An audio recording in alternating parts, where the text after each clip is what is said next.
Isang magandang araw po sa lahat. Nandito po tayo ngayon sa Mandala Waterfalls. Ngayon po ang katawagan niya ay Antonio's Nature Park. Ito po ay nature park talaga.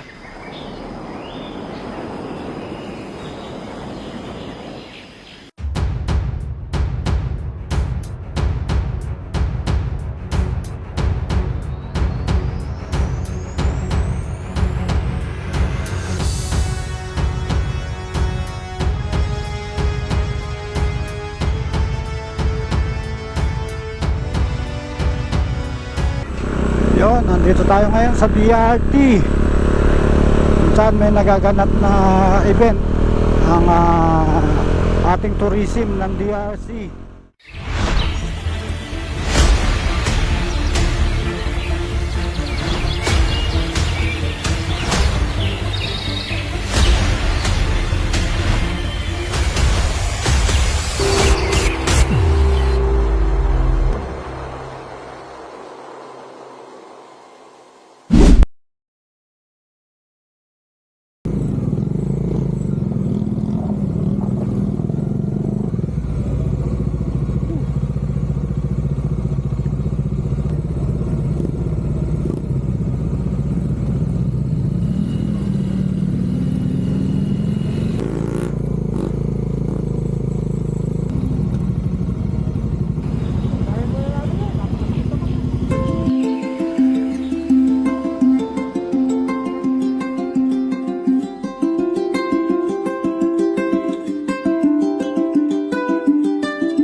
Papunta tayo ngayon sa Secret Falls.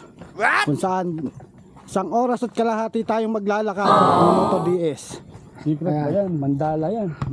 Mandala ba? Mandala pala. Sorry. Sige. Sige, zoom mo yan. Si Flexat, kunwari, naiwan niya Yossi pero uwi na yun. Hindi na pupunta dito. Grabe si Mundam mo, batak na batak. Talagang pag may edad na nasa huli, no? Nasa huli tayo. Tayo yung mga may edad dito, ah. Nakabra pa, kadiri. Si Red Bull nagpapanggap ang bata, eh. Di halata. Yon, napakaganda ng daan dito.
Ba't di sumama?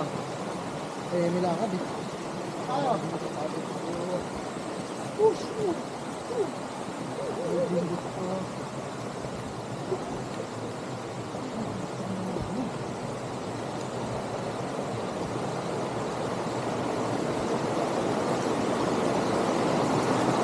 Welcome kayong lahat dito sa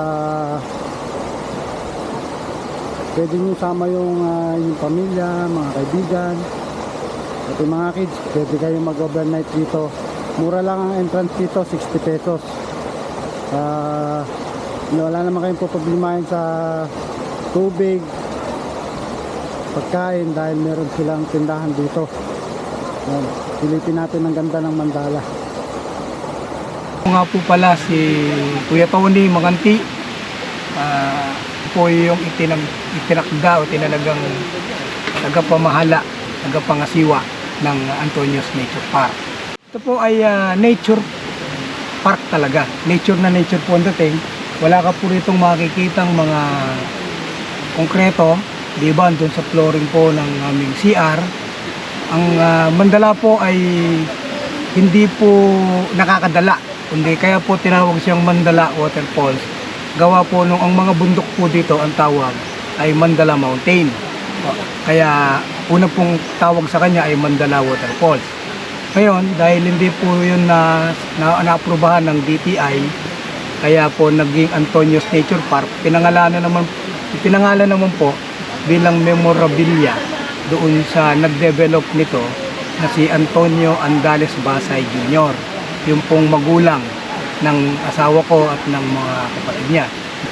So yun po, meron po kami mga kwarto rito, good for 5, 6, 8, gano'n. Tapos meron po kami malaking kubo na talagang pang pamilya. So karaniwan, ang mga nagpupunta po rito, mga nagduduyan. May dala silang mga tent na bubong, na yung tent talaga. Meron po kaming tent space din na po pwedeng pagtayuan. Wala, para malibre yung tent space, kailangan kumuha po ng cottage. So pag may cottage na po, yung pong tent space libre na.